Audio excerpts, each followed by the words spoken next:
اور نامرادوں میں شامل ہو گیا۔ کہتے ہیں کہ جنگل میں حابیل ایک پتھر پر سر رکھ کر سویا ہوا تھا کہ قابیل نے اوپر سے دوسرے پتھر سے مار کر شہید کر دیا، لیکن قتل کرنے کے بعد اس کی لاش کو چھپانے کا طریقہ نہیں جانتا تھا، کیونکہ اس سے پہلے آدم علیہ السلام کی اولاد میں سے کوئی فوت نہیں ہوا تھا۔ اس لیے قابیل حیران اور پریشان تھا کہ اب کیا کرے۔ پھر اللہ تعالیٰ نے مہربانی فرما کر ایک کوے کو بھیجا۔ بعض کہتے ہیں کہ 2 کوے تھے، ایک نے دوسرے کو مارا، پھر زمین کورید کورید کر گڑھا بنایا، پھر اس میں اس مردہ کو رکھا اور اس پر مٹی ڈال دی، جیسا کہ فرمانے باری تعالیٰ ہے۔ پھر اللہ نے ایک کوا بھیجا جو زمین کھودنے لگا تاکہ اسے دکھائے کہ وہ اپنے بھائی کی لاش کیسے چھپائے۔ یہ دیکھ کر وہ بولا، ہائے افسوس، کیا میں اس کوے جیسا بھی نہ ہو سکا کہ اپنے بھائی کی لاش چھپا دیتا۔ اس طرح بعد میں وہ بڑا شرمندہ ہوا۔ حدیث مبارکہ میں آتا ہے کہ رسول اللہ صلی اللہ علیہ وآلہ وسلم نے فرمایا، جب بھی کوئی انسان ظلم سے قتل کیا جائے تو آدم علیہ السلام کے سب سے پہلے بیٹے قابیل کے نامہ اعمال میں بھی اس قتل کا گناہ لکھا جاتا ہے، کیونکہ قتل ناحق کی بنیاد سب سے پہلے اسی نے قائم کی تھی۔ حضرت حابیل کے شہید ہونے کے بعد حضرت آدم علیہ السلام غم زدہ رہتے تھے، کیونکہ یہ ان کی نسل میں پہلا واقعہ تھا، تو اللہ تعالیٰ نے اپنے فضل و کرم سے ان کو حضرت شیس علیہ السلام جیسا بیٹا عطا فرمایا، تاکہ ان کی نسل سے حضرت محمد صلی اللہ علیہ وآلہ وسلم پیدا کیے جائیں۔ حضرت شیس علیہ السلام پر کچھ صحیفے بھی اترے۔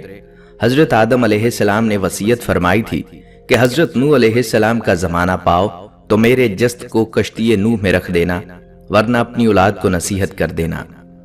معراج النبوت میں ہے کہ حضرت شیس علیہ السلام حضرت آدم علیہ السلام کی تمام اولاد سے زیادہ حسین اور خوبصورت تھے، اور تمام ظاہری اور باطنی کمالات سے پر تھے، اور آپ کی پیشانی میں نور محمد صلی اللہ علیہ وآلہ وسلم سورج کی طرح چمکتا تھا۔ ان سے آدم علیہ السلام سے نور محمدی صلی اللہ علیہ وآلہ وسلم کی حفاظت کے بارے میں ایک عہد نامہ تحریر کروایا تھا، تاکہ نور محمدی کو پاک رحموں اور پاک پشتوں میں پہنچایا جائے، اس عہد نامے پر عمل کیا جائے اور اس عہد نامہ کو ایک دوسرے تک پہنچایا جائے۔ چنانچہ اسی طرح کیا گیا۔ حابیل کی شہادت سے 5 سال بعد ہی حضرت شیس علیہ السلام پیدا ہوئے تھے، اور حسن و خوبصورتی حضرت شیس علیہ السلام کی حضرت آدم علیہ السلام کی مشابہ تھی۔ حضرت آدم علیہ السلام نے قبل از وفات شیس علیہ السلام کو اپنا ولی عہد بنا دیا تھا۔ حضرت شیس علیہ السلام حضرت آدم سے جنت کی خوبیاں ہمیشہ سنتے رہتے تھے، اور آسمانی صحیفے کے مضمون بھی دریافت کرتے رہتے تھے، اس لیے دنیاوی لذتیں اور لوگوں سے تنہائی اختیار کر لی تھی، اکثر عبادت میں مشغول رہتے۔ حضرت شیس علیہ السلام کے زمانے میں لوگ 2 قسم کے تھے، ایک حضرت شیس علیہ السلام کی تابعداری میں تھے، آپ کی نصیحت سے سیدھے راستے پر تھے، اور دوسرا گروہ قابیل کی اولاد کی تابعداری میں مشغول تھا۔ حضرت شیس علیہ السلام کی نصیحتیں تھی کہ مومن حقیقی وہ ہوتا ہے جس میں یہ خصلتیں پائی جائیں، جو خدا کو پہچانے، نیک اور بد کو پہچانے، بادشاہ وقت کا حکم مانے، ماں باپ کا حق پہچانے اور ان کی خدمت کرے، ان کے ساتھ صلہ رحمی کرے اور لوگوں سے نیکی اور محبت کرے، غصے کو زیادہ نہ بڑھائے، محتاجوں اور مسکینوں کو کھانا کھلائے، ان پر رحم کرے، گناہوں سے پرہیز کرتا رہے، مصیبتوں پر صبر کرے اور نعمت الہی پر شکر کرے۔ تفسیر عزیزی میں ہے کہ ان پر 50 صحیفے اترے تھے۔ حضرت شیس علیہ السلام کا ذکر قرآن پاک میں کہیں نہیں، بعض کتابوں میں آپ کی عمر 912 سال بتائی گئی ہے۔ حضرت ادریس علیہ السلام حضرت آدم علیہ السلام کی نسل میں سے تھے، اور ان کے آباء میں حضرت شیس علیہ السلام بھی شامل تھے، جن کے بعد نبوت حضرت ادریس علیہ السلام کو ملی۔ آپ علیہ السلام حضرت شیس علیہ السلام کے بیٹے انوش کی نسل میں سے ہیں۔ آپ کے والد کا نام یارد اور والدہ کا نام برقانہ تھا۔ آپ کی بیوی کا نام آدنہ تھا۔ آپ کا ایک بیٹا بھی تھا جس کا نام متوشالخ تھا۔ ادریس علیہ السلام حضرت نوح علیہ السلام کے پردادا بھی ہیں۔ آپ علیہ السلام کا اصل نام اخنوک یا ہنوک تھا۔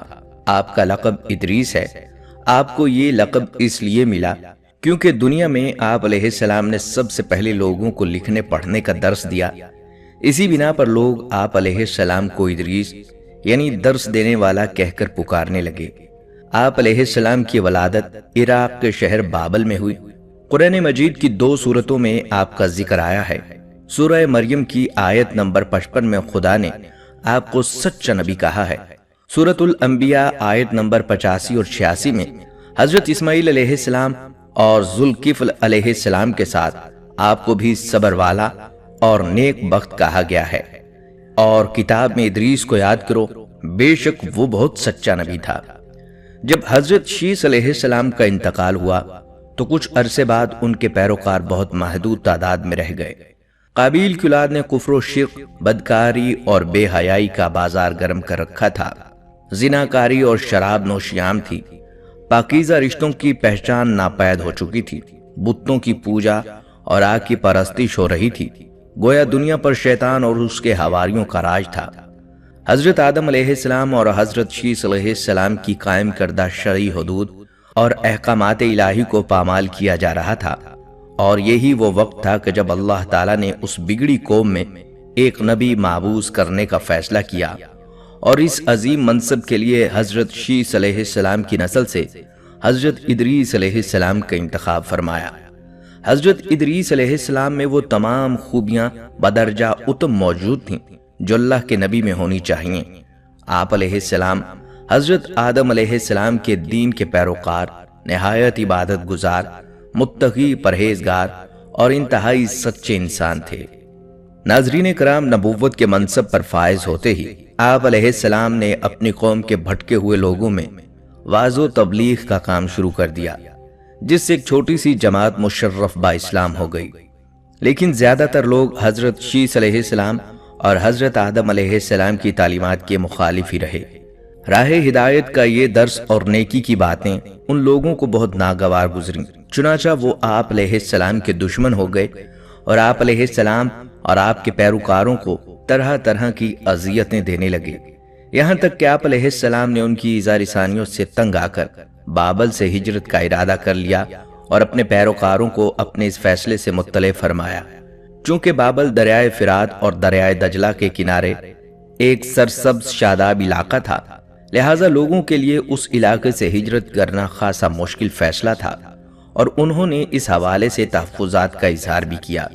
لیکن پھر حضرت ادریس کے سمجھانے پر وہ لوگ آپ علیہ السلام کے ساتھ ہجرت پر تیار ہو گئے۔ حضرت ادریس علیہ السلام اور ان کے پیروکاروں نے بابل سے مصر کا رخ کیا اور دریائے نیل کے کنارے آباد ہو گئے، جو بابل سے بھی زیادہ سرسبز اور شاداب علاقہ تھا۔ حضرت ادریس علیہ السلام نے یہاں کے لوگوں میں درس و تبلیغ کے کام کو جاری رکھا۔ آپ علیہ السلام اس وقت لوگوں میں رائج تمام زبانوں سے واقف تھے اور عوام کو انہی کی زبان میں درس دیتے تھے۔ سورۃ الانبیاء میں اللہ تعالیٰ نے فرمایا، اور اسماعیل علیہ السلام اور ادریس علیہ السلام اور ذوالکفل کا تذکرہ کیجئے، یہ سب احکام الہی پر ثابت قدم رہنے والے لوگوں میں سے تھے۔ تفسیر معروف القرآن کے مطابق حضرت ادریس علیہ السلام حضرت نوح علیہ السلام سے 1000 سال پہلے پیدا ہوئے۔ حضرت ادریس علیہ السلام وہ پہلے انسان ہیں جنہیں علم نجوم اور حساب بطور معجزہ عطا کیے گئے۔ نیز سب سے پہلے انہوں نے ہی قلم سے لکھنا اور کپڑا سینا ایجاد کیا۔ ان سے پہلے لوگ عموماً جانوروں کی کھال لباس کے طور پر استعمال کیا کرتے تھے۔ پھر یہ کہ سب سے پہلے ناپ تول کے طریقے بھی آپ علیہ السلام نے متعارف کروائے، اور اسلحہ بھی آپ علیہ السلام کی ایجاد ہے۔ آپ علیہ السلام نے اسلحہ تیار کر کے بنو قابیل سے جہاد کیا۔ علامہ ابن اسحاق کا کہنا ہے کہ دنیا کا سب سے پہلا شخص جس نے قلم سے لکھا حضرت ادریس علیہ السلام ہیں۔ معاویہ بن حکم رضی اللہ تعالیٰ عنہ سے مروی ہے کہ انہوں نے حضور صلی اللہ علیہ وآلہ وسلم سے رمل کے بارے میں سوال کیا۔